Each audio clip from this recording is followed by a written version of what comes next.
I didn't want to do yet another GoPro in the tire episode, but I received so many requests to do this video over the last week. I even put out a community post asking people to vote on whether or not they wanted me to do this video, but I am going to put a twist on it. I'm not only going to put a GoPro in the rear tire, I'm also going to mount the camera underneath the car so we can see what's going on with the suspension as I go into the slide.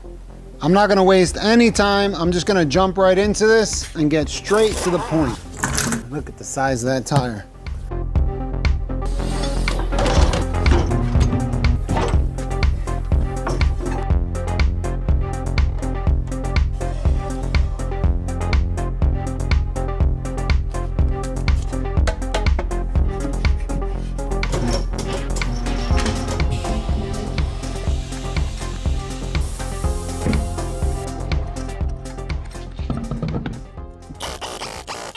Looks like I'm all set. I let the car down. I got the GoPro in the rear tire. I was really surprised that it fit because the tire is just so low.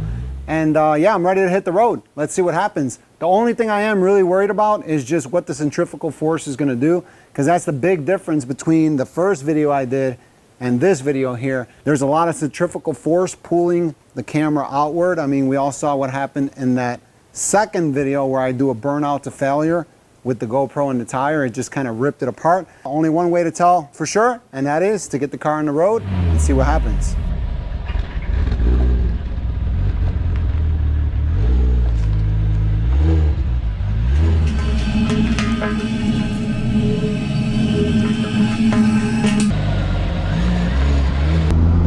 All right, well, I'm driving around doing about 20 to 30 miles an hour on the way to the location. The good news is still says connected, so that means that our GoPro is still intact. I just got to the location where I'm supposed to drift the Supra, but unfortunately there's a couple cars in the lot that we're supposed to use, so I'm not going to drag this out any longer. I'm going to have some of our crew hold traffic on each side of the street just for safety, and I'm going to use these double corners here just to do a slide left and a slide right. That's going to be enough to give us a really good idea for what's going on inside of those back tires during a drift. Making me nervous. Oh, there we go. Let me roll it. There we go. It's rolling. Let's do this.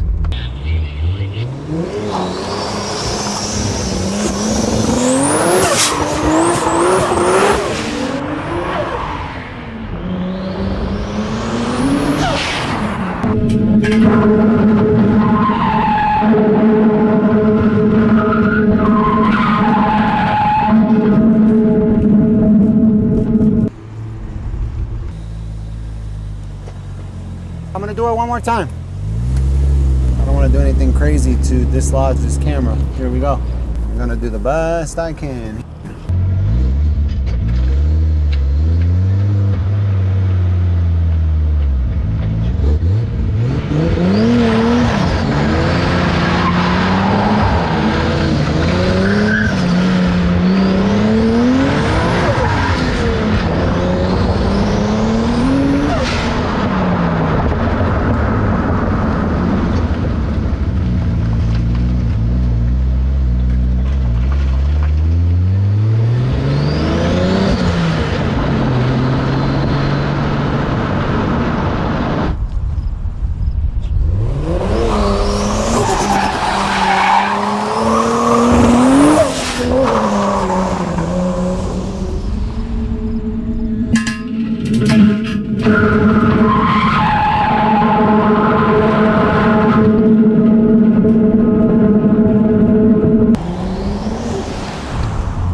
That was terrible. I had it drifting pretty good there, but I have to pull out of it because I'm about to hit that giant pothole right there. I'm gonna try it one more time and see what happens. All right, let's do it once more.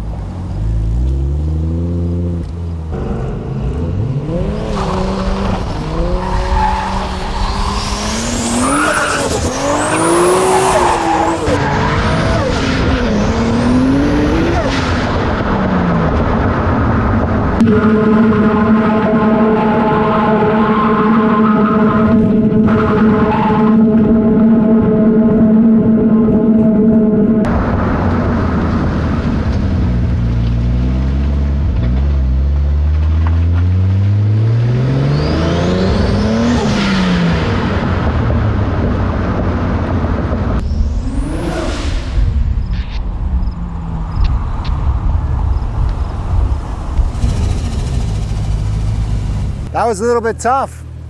It's a little bit too hard to drift here. I don't think I could do an actual drift. The pavement is too rough.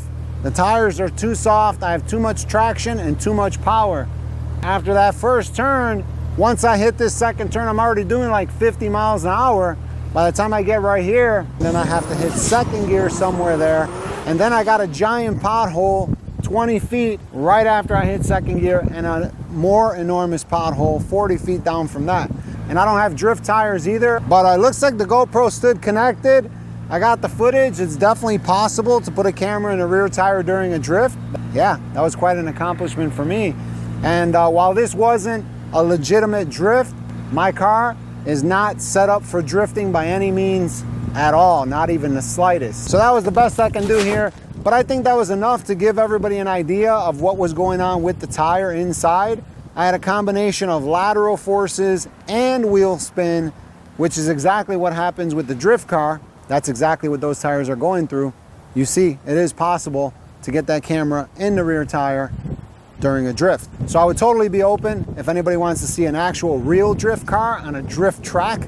I would totally be open to collaborating with one of those Formula Drift teams or anybody else to do this again in one of their cars. Just an idea. That's all I got for you. I'm gonna end this here. Thanks for watching. Hopefully you enjoyed it. Tell me what you think in the comments below. And again, the only reason I did this video is because everybody asked for it. See you soon. Adios.